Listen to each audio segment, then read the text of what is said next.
G'day legends, it's Jai, that Aussie metal guy here. Before we get stuck into another great interview brought to you by CRannk.com and thatmetalstation.com, don't forget to hit the like and subscribe, and that way you can keep up to date with all the best music and interviews from all over the world. G'day, how you all going? It's Jai, that Aussie metal guy here with CRannk.com and with thatmetalstation.com. So tonight, wherever you are in the world, it's a great pleasure that I'm getting to have a chat with Hollywood Nightmare, almost 1 year on from the last chat with them. They've recently released their debut full-length album, which came out September 16th, Inferno. It's an absolute ripper. Cheers for making some time to have a chat with me, guys. Yeah, no problem, man. Yeah, thanks for having us. Go in that one. As we get there, for the audio guys, can we go through and just intro yourself as well for the radio listeners, who you guys are and what you do in the band? What's up? I'm Kyle. I do the vocals for Hollywood Nightmare. What's up? I'm Scott. I'm the guitar player for Hollywood Nightmare. What's up? I'm Dex, and I'm the bass guitarist for Hollywood Nightmare. Nice. It's been 1 year, guys, since I did get to chat with you. I had Scott last time and I had Luke as well. How has the year been for you guys? Although when I chatted with Scott, he'd just done the Scary as Fuck EP/mini album there as well. And he's kind of in the process working towards this full length. How has the last year been for Hollywood Nightmare? Tell me all about it, dude.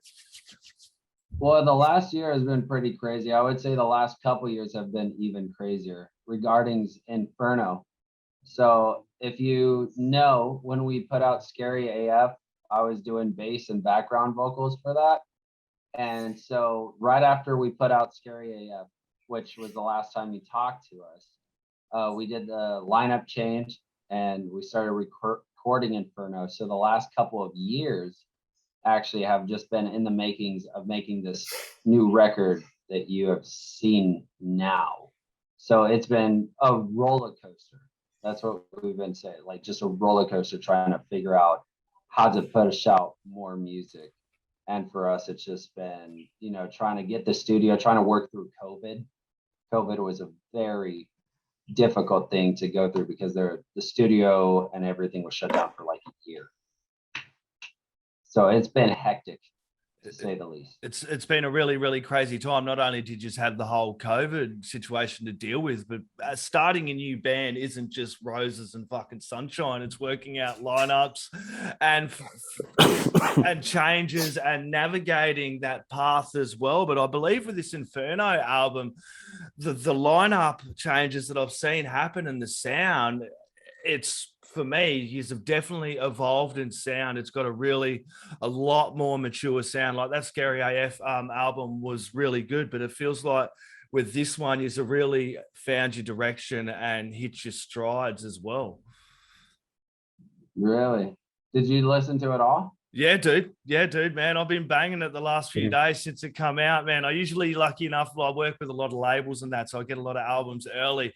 But I had to wait for the release on this one, man, and I've been cranking the hell out of it the last 2 days. It's been a couple of double shifts, man. It's been the one I've been coming to after work and listening to, and it's been a really great album to dive into. And compared to that Scary AF, man, that was a really cool vibe to it. Had a great atmosphere. But this one, man, it feels like you guys have really kind of worked out which direction you're going with and your sound. Yeah, definitely more of an ideal. That way. What's that, Scott? I am very glad that you like it, like in this way, and like you recognize the mature and every aspect of the sound ever since our last interview. Because I remember we were talking about we were making something that's gonna top Scary AF, and we've been through so much just deciding what's not to put on this album. So it was hell of a process. Yeah, well, Dex, tell me about you coming on board, man. When did you come on board? Because I think when I chatted to the guys, you weren't even part of the band, and now you've joined up. Tell us a little bit about the last year coming on board. Well, I was living in the Midwest, and like 3 years ago, I was still in South Africa. And 3 years ago, Scott hit me up online randomly, and just asked me, and I actually had plans to come here, and then I came here on a different visa, and I did my time, and instead of going back home, I 100% committed. So I just flew over here and I changed everything up, got what I needed to do, like learned all the songs, stuff like that. And I think I've been since 2020 December. Yeah, that's when I joined. Yeah, and it's been crazy. It's been hell of a fun. I mean, it's been probably one of the most exciting years of my life, but it's been a hell of a change, and I'm happy to be part of it. Yeah, it And must we're have been. super happy. Yeah, it must have been a really, really crazy time for you, but also a really exciting time, not only coming from another country, you know what I mean? A whole Yeah. new country, you know, it's a bit of trepidation just moving interstate or somewhere, but coming all the way from South Africa over to the US there and joining the band. And it's not only joining a band, you've got to rearrange your whole life around this as well. I'm happy it happened because I did my first 24 years in South Africa. And like, I feel like this was the next part of my life that I had no idea was going to happen that happened. You know, like things just fell into gear. And like, I was like, this is a shot. I'm already here. If I go home, I might not get it again. So I went for it. Yeah. Yep. Okay. Tell us a little bit about the songwriting process, guys. Kind of maybe the little bit of the instrumental side and the lyrics. Tell us a little bit about making this album, kind of when you started. Let me know a little more about Inferno. Well, for Inferno, it's right? like, yeah, like we started working out right after we finished Scary AF, and I have shit tons of instrumentals for the guys to check it out, and I have to audition through everybody until everybody is like on board with a certain song that we're gonna work on. So that's a hell of a process to get through everybody's mind, like not picking everybody's idea, but in the end it worked out. Yeah, I think the first one that we ever worked on was when Scott showed me the instrumental to Ash. And so what I remember was we were living off of Hollywood Boulevard and in like this 1-bedroom apartment, and he came to me with the instrumental. And I was like, how funny would it be if we just like put a rap like type of vocal in the start of it all? And what's funny is we kind of did that with a couple other songs. Like it started out as a joke, but then it actually made it into the song. Like the thoughts running through my freaking mind all the time, and maybe it's a sign of the end, but something is starting to change, and like all that. Like that's my first memory of how Inferno started. But I knew we had a vision for this album, and when we released Scary as Fuck, like anyone that bought a hard copy, we sent letters with that were like burnt on the edges to like almost Easter egg the Inferno, like the flame type of idea that we know what's coming up next. And it's so good to see that it's actually come out now. So that's how Inferno started. Yeah, and isn't that cool? Like you mentioned fans going out. I do like to mention, because we get all those streams and listens, and I mentioned it last time, but it's good when the fans really go out and buy the albums and buy the physicals, because you do get stuff like that. Guys like yourself do go that extra yard for the fans that do buy the albums, and especially if you go out and buy Inferno or anything like that, you've got the physical and you get to listen to the whole album, because it is an absolute joy to listen to whole albums. Put that CD in, put that record in, you know. Yeah. And I think we're going to do the same thing with Inferno. So with Scary as Fuck, we gave them that letter that I was telling you about. We gave them picks that we used to record the album, like that were on the tracking, be it bass or guitar, like just a lot of little fun items. And so I think with Inferno, we're going to up the game with more like physical copies and vinyls, a note, like just fun things for people that actually take the time to buy a physical copy, because that's still not many people do that anymore, you know. So if someone does do that, I think they should be rewarded with a little treat, you know, maybe like a little extra fun. Well, just getting. Well, guys like yourself, it always goes back into supporting a band and making new music as well. So it's like you want your band to keep making music, go out and support them, listen to the music, buy the music as well.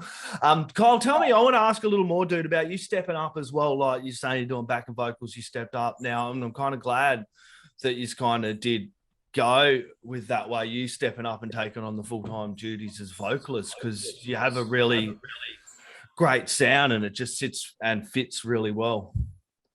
Okay. Well, what happened was we all met in like Musicians Institute, and the original vocalist, Marcus, me and him did vocals together at Musicians Institute in Hollywood. And me and him are still friends to this day. And so I was more on the singy side of things, and I didn't really scream much. And so in Scary AF, I sang Controlled, the hit song of the album.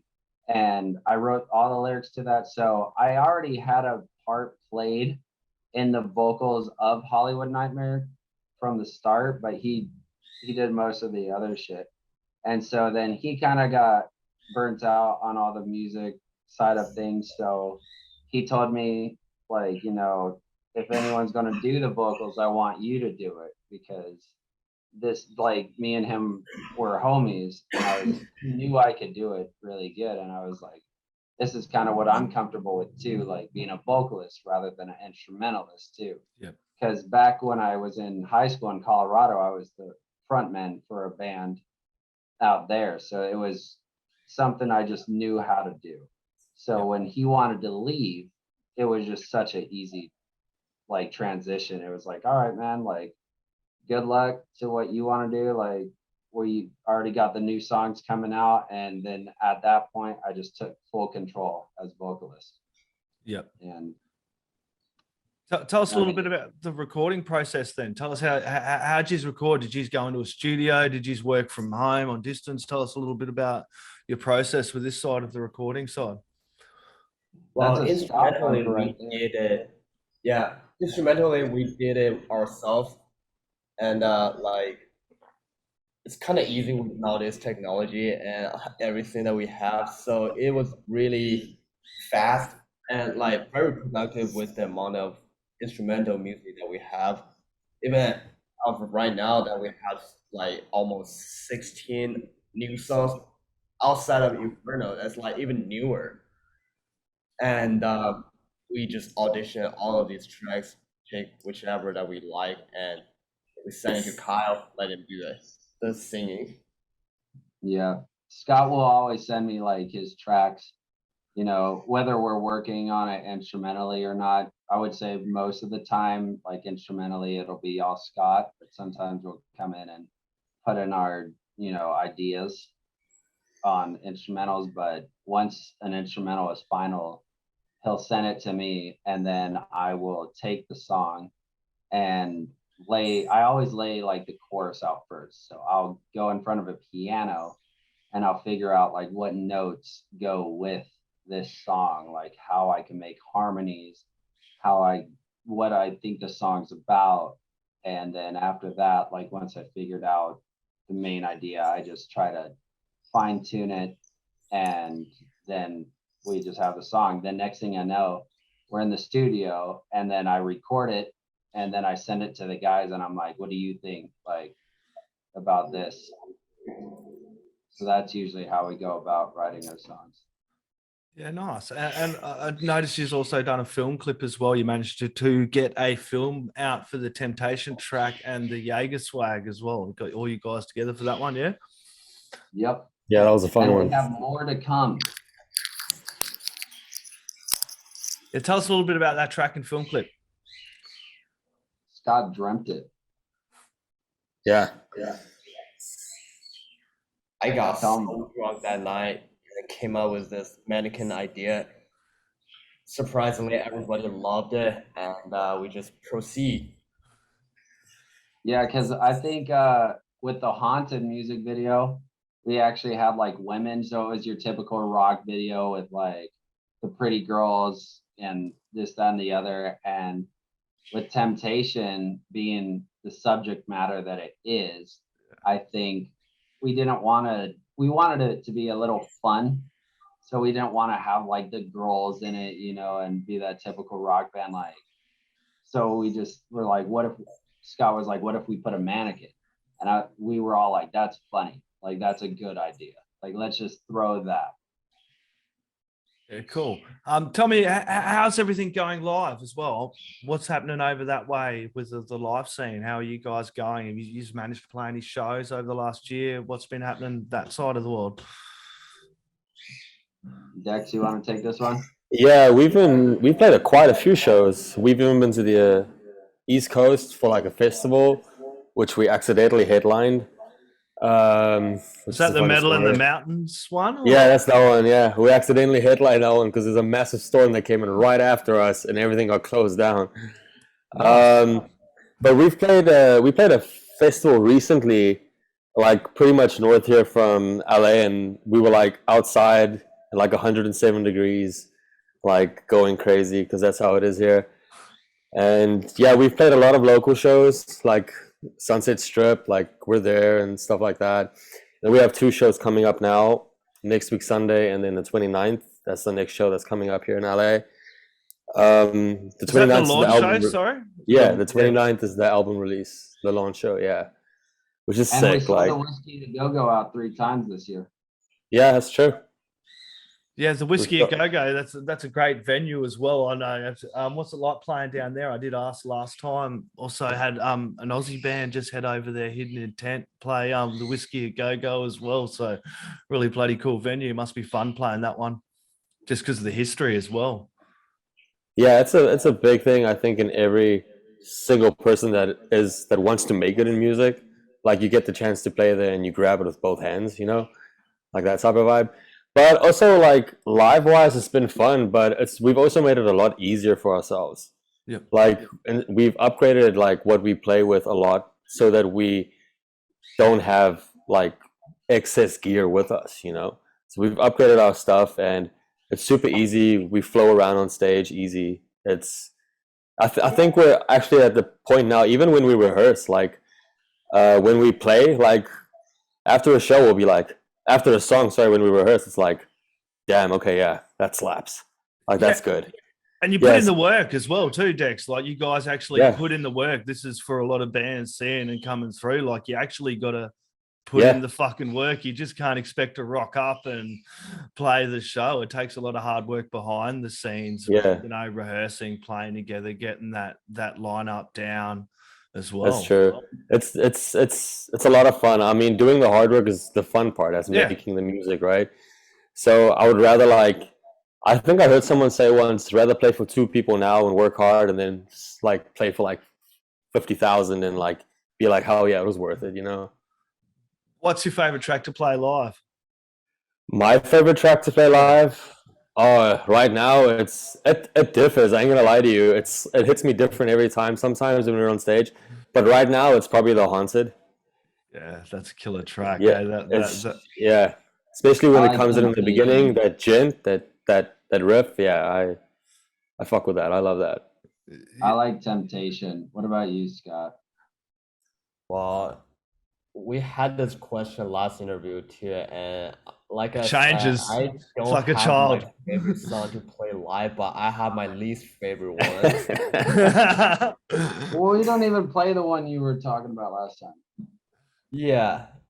We don't play that song no more, but yeah, I don't know why. I forgot how to play that shit. There's one song that I like the least to play live, and unfortunately it's oh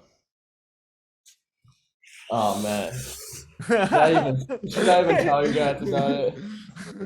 Yeah, you got it out. It's a new song that we put out. It's called In the Beginning. In the beginning. It's just not that fun for me to play. Yeah, you'd rather play something a little more high energy because that one's a little bit slower and more on the ballady. It's a nice track, and I was going to ask about that one as well. Like I'll probably ask Kyle. It's so hard because there's so many harmonies. Yeah. Like so, I have to get like Dex and I think there's like 5 harmonies with that song, and when me and Dex just try to deliver it, it doesn't do its justice, but I love listening to the song, playing it live. We need more voices. Yeah. That's what I'd say. It's definitely a good track to sit at home, crank up really loud, put on the headphones, put on your vinyl, put on the record, put on the headphones, and really listen to it that way. And that was kind of the way I listened to it. Yeah, definitely listening to it. It's one of my favorite songs off of the album, for sure. And I could see how it could be a hard one to definitely try and have that one emulate it, play it live as well. So I got a question for you.